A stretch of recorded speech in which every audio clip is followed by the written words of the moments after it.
Some scary moments caught on camera inside of a bakery in Queens. You could see a man walking around holding a large gun. The suspect demanded money from an employee. The worker quickly escaped through a rear door. The suspect left the store and got away. So a new wave of crime is taking over New York City, and it's hitting businesses that can't do anything about it. And desperate thieves now have their sights set on helpless mom and pop shops like bakeries of all places. And critics are calling this another one of New York City's self-inflicted problems that's just going to get worse before it gets better. Frightening and alarming surveillance video put out by the NYPD tonight shows a man with a blue bandana over his mouth holding a large rifle and aiming it at a female employee behind the counter. He ran from behind the counter through the kitchen and out through the back door. The owner tells me that he credits the training he put his employees through to keep them safe. New York City is plagued by recent holdups committed by masked robbers who police are having trouble identifying. Hire more cops, foot patrol, bring on more cops here. It's been bad. We've been dealing with these guys all the time, and all the time we ask them to leave, but this time was different. It's total mayhem. A wolf pack trashes a restaurant as customers recoil in horror. The waiters are powerless as a swarm of about 20 young men in hoodies rip the place apart. The manager says the vandals said nothing. They just burst in and launched their rampage. It's changing. Yeah. It's changing, so people getting hungry for the wrong stuff.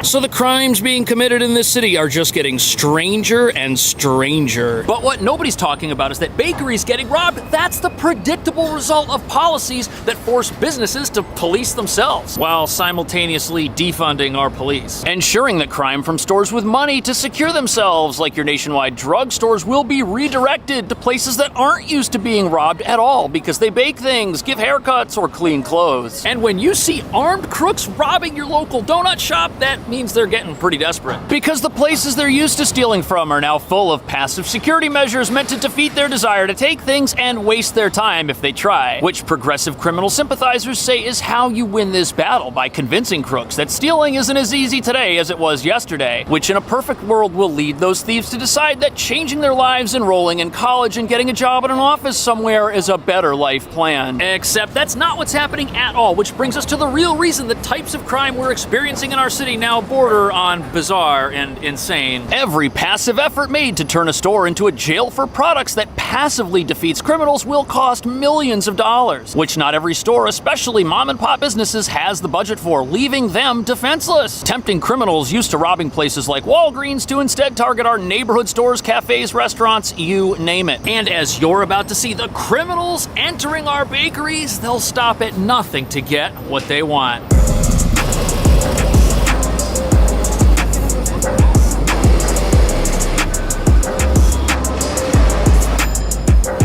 So this here is the best bakery, according to this sign, in this part of town. And there's great bakeries all over New York. These are places that are beloved by basically everybody, which is what made me pretty surprised to find out that they were now being targeted by armed, masked bandits. Police are on the hunt for this man who used a rifle in an armed robbery. All right, the suspect making no effort to conceal the massive weapon. This attempted stick-up took place inside the bakery on Jamaica Avenue and 96th Street. No one was injured, and the worker was... So some of our bakeries, especially this place, they smell so good from the outside that on the wrong day, the right criminal might decide to go in there and do something crazy, which is what we just saw in this video. This guy had some massive piece with him. That's incredibly frightening, and he was wearing a mask. He just barged in through the front door. And at first, the idea of robbing a bakery doesn't make sense unless a person is starving, which doesn't seem to have been the case here. This guy walked right in and walked right past all the snacks, heading straight for the employees in the back of the business. If he were after the pastries, this attack would have looked like a jewelry store robbery where the crooks open up the cabinets and take things out of them. Instead, this reveals that whatever the criminal wanted to accomplish inside the bakery that wound up on the news didn't have anything to do with what was being sold inside. Instead, it had something to do with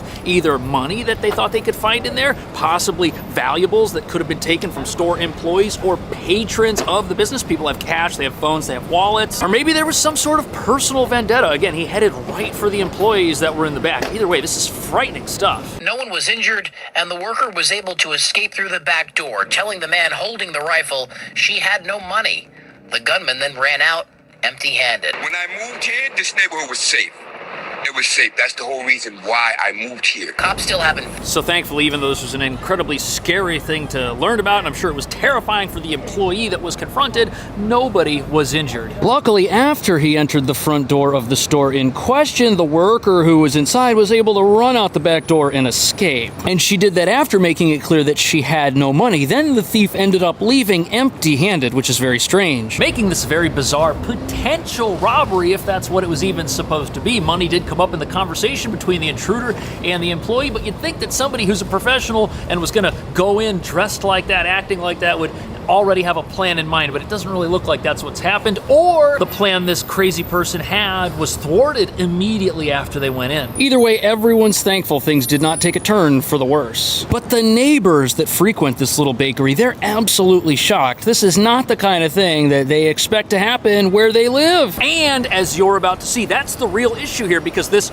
progressive approach to police and crime that's supposed to be nonviolent and victimless, it's got victims all right, and those are the people that work at these little businesses and live near them. All because in this city we've got this idea that if somebody tries to steal from a donut shop, they don't belong in jail, which they do. But look inside this Walgreens here, you see all this expensive stuff locked up behind plexiglass? That's part of the reason why crime is now headed in a direction other than drugstores. Because stores like this are now harder to steal from, and the other Dwayne Reed down the street this direction, it's closed permanently, and it's not going to reopen anytime soon, which means these criminals need new targets. It's changing. Yeah. It's changing, so people getting hungry for the wrong stuff. Meanwhile, the NYPD is asking anyone who knows anything about this attempted robbery. So now the neighborhoods that people live in are changing, and it's not for the better. Now, there's a big difference between the bakery on the news and this bakery right here. Here, we're in Midtown. We're right by Times Square. If something happens at this place, it's going to be all over the news. But these little bakeries that are out in the middle of nowhere, it's a miracle that this got any attention. Yes, the crime, robbery potential of each location is probably similar, slim to none, unless it's an all-cash business. But as criminals look for easier targets, they're going to veer away from busy parts of town like Midtown, and they're going to head into neighborhoods where people live, where there aren't as many police. And while a highly rated fancy bakery in Midtown getting robbed is going to be an embarrassment for our leadership, if this happens out in the boonies, so to speak, nobody's even going to know about it. And what that reveals is that in a city with limited resources and limited police,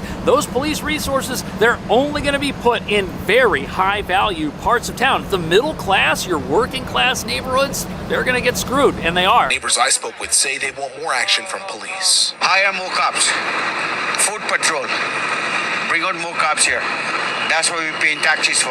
The NYPD is asking for anyone. So you can tell these people are very frustrated, and rightly so. And they're partially correct. More police would help solve the problems. But if you look down the block this way, you'll see people selling counterfeit items on a blanket right in front of police. So that's only half the battle. We've also got to use our tax money to build jails and put people inside of those jails when they do things that are against the law and that actually deserve for them to be taken off the streets and lose their freedom. There need to be actual consequences. We can't have a lawless environment with no consequences and no enforcement. We need all of those things at once if any of this is going to change and if our mom and pop businesses are going to be able to stay open and survive. But since that's not happening, we've got this massive problem of repeat offenders targeting our small businesses over and over again. Sometimes it's the same business getting hit again and again by the same crooks who are known to that establishment, and they just have to sit there and take it. And when these businesses do try to stand up for themselves and defend themselves in the face of a criminal onslaught, as you're about to see, when that happens, these businesses are the ones that our law decides to prosecute.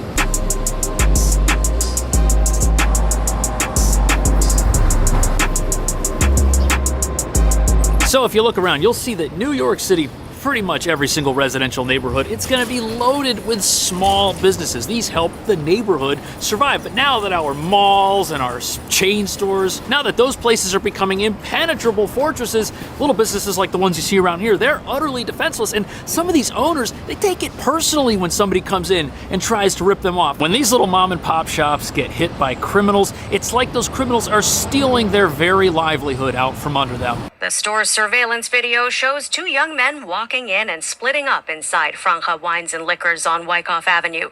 One of them tries to steal a large liquor bottle right in front of the camera, but owner Francisco Valerio and his brother Luis are onto them. We've been dealing with these guys all the time.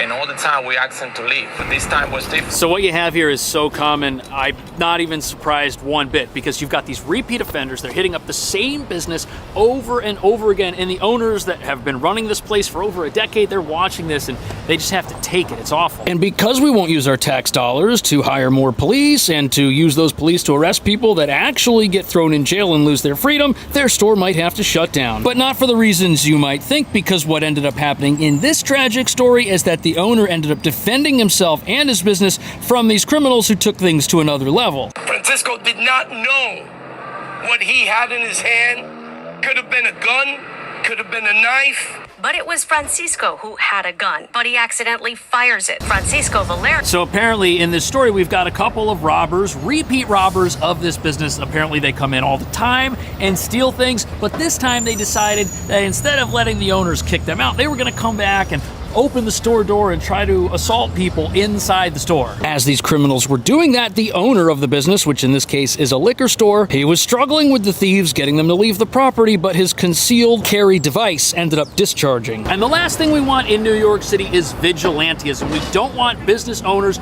putting their lives and the lives of the general public at risk when they try to defend their stores. Whatever's in the store, it's not worth it. But defenders of this business say that that's not what happened. They say that here we had a physical confrontation with criminals who may themselves have been armed, and one of them ended up getting injured during the course of a struggle that they started. But now the family here is worried that the provider is going to lose his business and that they're not going to be able to take care of themselves anymore. Tonight, Valerio's emotional family and neighbors, with the support of the United Bodega Workers, are urging the Queens DA not to prosecute the 53-year-old father who has no criminal record. New York is our witness. We're not asking the district attorney for anything.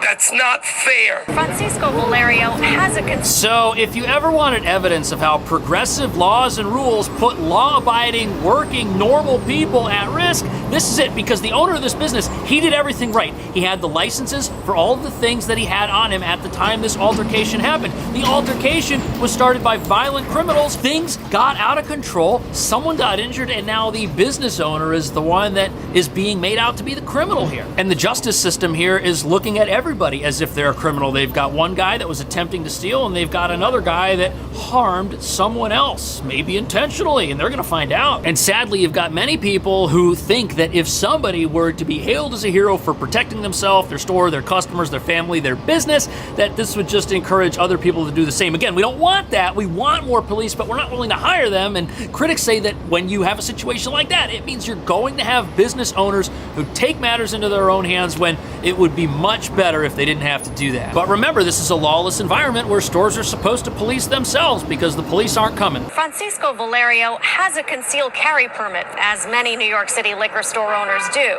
A jury could find him not guilty of the charges, but if he's convicted, his supporters say he could lose the business and everything he's worked for 13 years. They want the DA to drop. You know, I guess that sadly, the right response of business owners in this city when they're being accosted is just to take it. That's it.